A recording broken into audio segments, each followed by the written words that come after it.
Hello everyone, I am Ayberk and this is our Physics 212 term project, namely analysis of different optoelectronic devices, photoconductivity under different wavelengths. The theory behind our experiment can be explained as follows. Well, simply semiconductors have a band gap roughly equal to 1 to 2 electron volts, and hence when light is emitted to that band gap, the electrons in the valence band jump into the conduction band. As electrons jump to the conduction band, as electron current occurs, and simply due to the hole behind, a hole current opposite to the direction of electron current occurs as well. And in our experiment, we are analyzing different optoelectronic devices, namely photodiodes and LRD, which are basically semiconductors.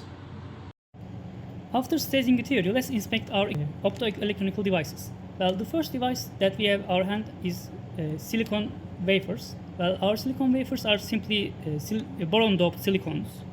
However, due to the sturdy mechanical properties of silicon, we were not able to have a mechanical connection to the silicon wafers, so that we will not be doing our experiment with that optoelectronic device.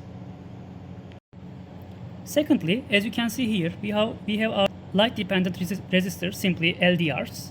Well, LDRs simply are composed of semiconductors basically, and due to this semiconductor's light properties, changes its resistance when light is emitted. Hence, this is a passive device, as there is only one semiconductor and no junction. After stating the LDR, let's inspect our third optoelectrical device.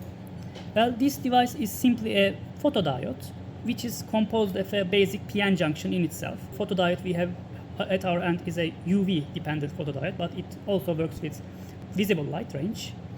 Well, the photodiode basically, when the light is emitted to it, behaves as a diode which lets the current flow and not flow when light is not emitted to it.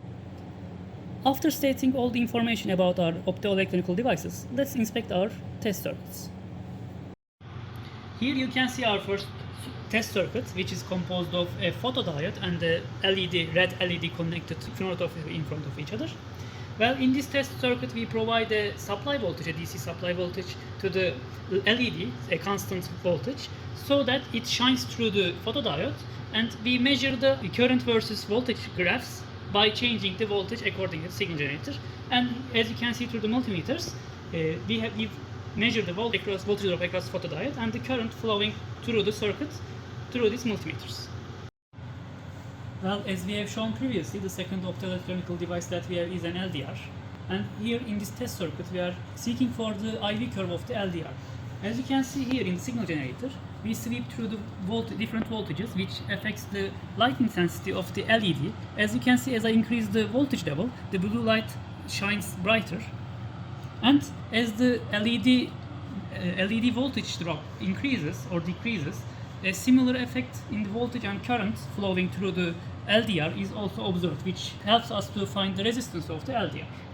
And similarly, as we sweep through the different voltage drops for the LED, we repeat this experiment through different LEDs with various wavelengths, namely red, green and blue LEDs. And hence we achieve a spectral response graph for the LDR, and here you can see our plots.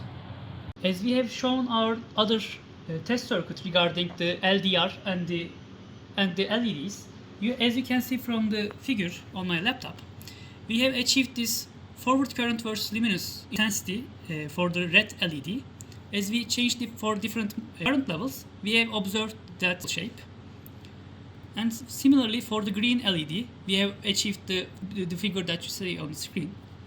And in a parallel fashion, for the blue LED, we have observed that figure that you can see. And also plotting the resistance versus LED forward current for levels, as we have previously indicated, we can achieve the resistance level by the voltage and current levels on the LDR. So, sweeping through different current levels, we have achieved the plot that you see.